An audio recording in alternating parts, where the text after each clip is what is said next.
In the early hours of January 13, 1963, the first military coup in Africa was well underway in the Togolese capital Lomé. The president of the West African nation, Sylvanus Epiphanio Olympio, was overthrown and assassinated. But who was behind the assassination? Was there international collaboration to overthrow the government? In this video, we will bring to your view a detailed account of Africa's first bloody military coup. Please stay tuned. Welcome to History Media, In-Depth History. Sylvanus Epiphanio Olympio, born on the 6th of September 1902, was a Togolese politician who served as Prime Minister and then President of Togo from 1958 until his assassination in 1963. After graduating from London School of Economics, he worked for Unilever and became the general manager of the African operations of that company. After World War II, Olympio became prominent in effort for Togolese independence, and his party won the 1958 elections, making him the Prime Minister of the country. His power was further cemented when Togo achieved independence and he won the 1961 elections, making him the first president of Togo. However, he was assassinated during the 1963 Togolese coup d'etat. Two things are certain about this coup. First, that the attack on the Togolese president's residence in Lomé began at 11 p.m. on January 12, 1963. And second, that Olympio was assassinated the next morning, being 13th of January 1963 at about 7:15 a.m. in front of the gate of the U.S. Embassy, from which he had just been removed. Between these two events, 8 long hours passed in which phone calls were made and orders were allegedly given. 8 hours about which the United States and France know so much but remain reticent. Will the public ever know the truth? Witnesses have testified, documents have been declassified. If the Togolese ask for it, archives would be open, but it is already possible to reconstruct the main issue or the main events of that night. That is the focus of this video. Do you know that the greatest thing you can do to support my channel is to like this video? Kindly book the like button now, and if you enjoy our channel, please subscribe. Thank you. But who exactly wanted to get rid of the father of Togolese independence in 1963? Was it the French or a dissident group within the country? For De Gaulle and Jacques Foccart, his advisor on African affairs, Olympio was a prototype of the surreptitious anti-French head of state. But why was he considered so? First, because of his origin. Born in Lomé, Togo in 1902 under German colonization and educated at the London School of Economics, the man was multilingual. He speaks German, English, French, Portuguese and Yoruba, and had long worked for the Anglo-Dutch company Unilever. Until 1960, Olympio was an embodiment of the multicultural country that the French had not been able to colonize in their usual manner. However, between 1919 and 1960, Togo's guardianship had been entrusted to France by the League of Nations and later by the United Nations. Just after independence in May 1960, Togo's first president told Agence France Presse, AFP, "I will do my best to ensure my country can thrive without France." President Olympio inspired distrust in Jacques Foccart because he was elusive. Unlike the Guinean Sékou Touré, he did not openly oppose France. He had gone to see De Gaulle in Paris in March 1962. However, 10 days earlier, he had been received with great respect by the Americans.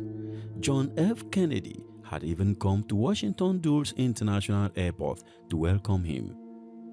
This explains Foccart's sneer the day that he welcomed Olympio on the steps of Elsie's palace. Sylvanus Olympio was not one of our friends, he would later say. With him, my relationships were never as cordial as those I had with Nicholas Grunitzky, the man who succeeded him after the coup.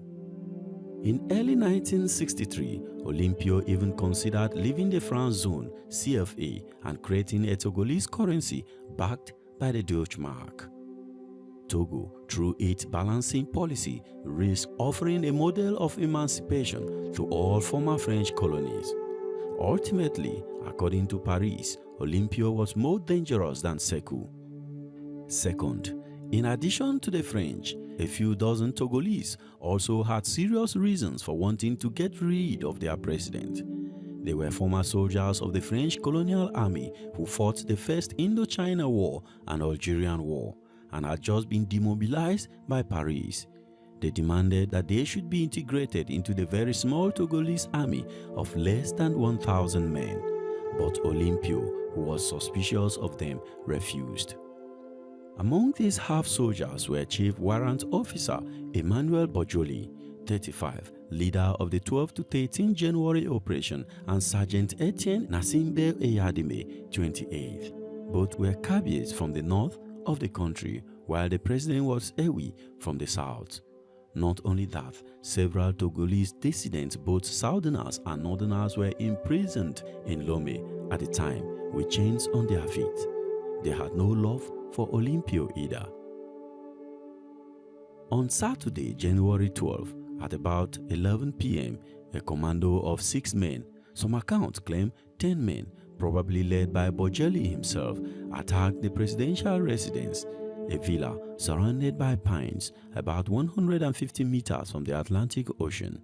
Sylvanus Olympio and his wife Dina were already in bed, and the residence was only guarded by 2 policemen.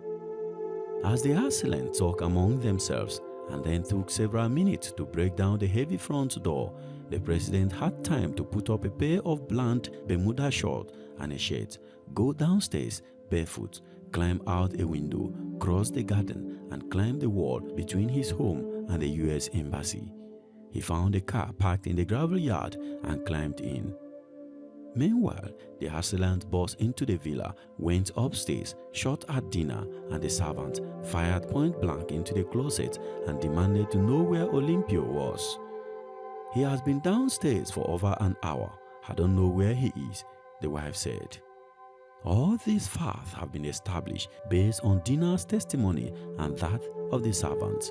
However, after this event, things begin to get murky. There were probably several hours of uncertainty for the coup plotters. Did the president flee by road? Did he take refuge at the American embassy? They did not know and began to fear for their lives, worrying whether Olympio would succeed in turning the tables against them. At about 3:30 a.m., according to the account of his daughter Sophia, then U.S. Ambassador Leon B. Pollada received a phone call at his residence, which was about 2 miles from his office.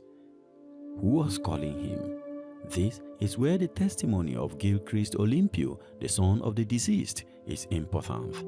He said, "At the end of 1964, almost 2 years after my father's death, I met Pollada in Washington. He had just left the State Department and was traumatized. He talked to me for 3 hours and told me that it was the French ambassador, Henry Mazoya, who had warned him that the coup was on the way and that the president might have taken refuge at his embassy." That is incredible, but true. At that time, the U.S. Embassy in Lome was not protected by anyone, no Marines, no armed guards, just a night watchman. When Pollada arrived with his vehicle in front of his embassy, he came face to face with the coup plotters who seemed drunk and they threatened him. After an exchange, he managed to enter the embassy grounds. Olympio immediately beckoned him over and told him what had happened. The American then advised him not to move from the car and to wait until he returned with keys to open the building. Was he telling the truth? It is hard to say. According to Sophia, Pollada did not open the building because he was afraid that the plotters would ransack the building. Hence, the ambassador wasted no time but left. He returned to his residence and called his French counterpart Mazoya to confirm that Olympio was at home. Elsewhere in the city, a coup is well on the way. Almost the entire cabinet ministers were under arrest, and the military camp of Tokin has been in rebel soldiers' control for hours. A young American diplomat, Vice Consul Richard Airstock, was living in a building just across the street from the embassy. At about 6:40 a.m., Bolada called him and asked him to keep an eye on what was going on. Stock watched armed men come and go on the street.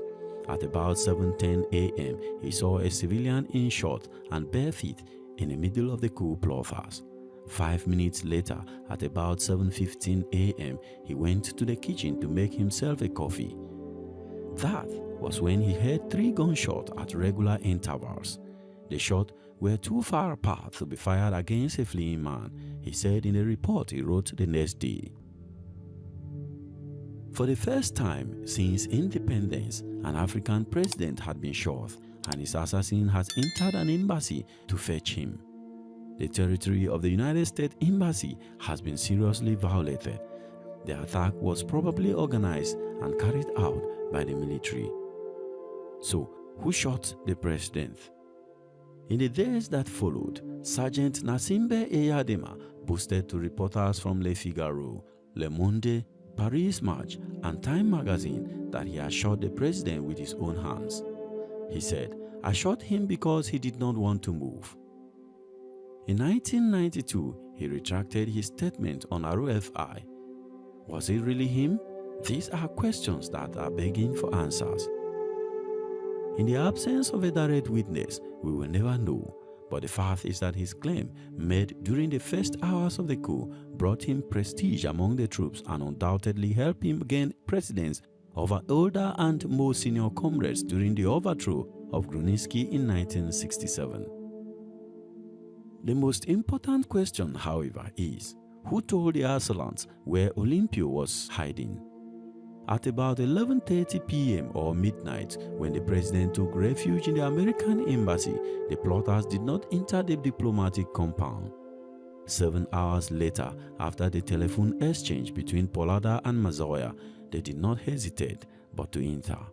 However, Henry Mazoya and Jacques Foucault's agent in Lome, Major George Maitreya, had been advocating against Olympio on behalf of these unemployed Ed Squad fighters for weeks. Could they have played a role? In a Frank Afri's house, there is still a large closet with lots of archives to be opened.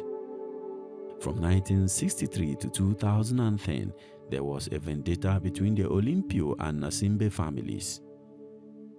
In September 1986, President Nasimbe Eyadema narrowly escaped an attack organized in Lome by a commando infiltrated from Ghana, where Gilchrist, the son of Sylvanus and Dina Olympio, had taken refuge. In May 1992, Gilchrist was seriously injured by a bullet on a provincial road in Togo. The attack was probably organized and carried out by the military, said the International Federation of Human Rights, which denounced the autonomy of action given to Captain Ernest Nasimbe, a son of President Eyadema. Since 2010, Gilchrist and Fori Nasimbe, another son of Eyadema who came to power in 2005, have reconciled. After the coup, the army increased dramatically from 250 in 1963 to 1,200 by 1966. When protests in the Ewi region, Olympio's ethnic group, caused chaos in 1967, the military under Colonel Eyadema deposed the government of Gruniski on January 13, 1967.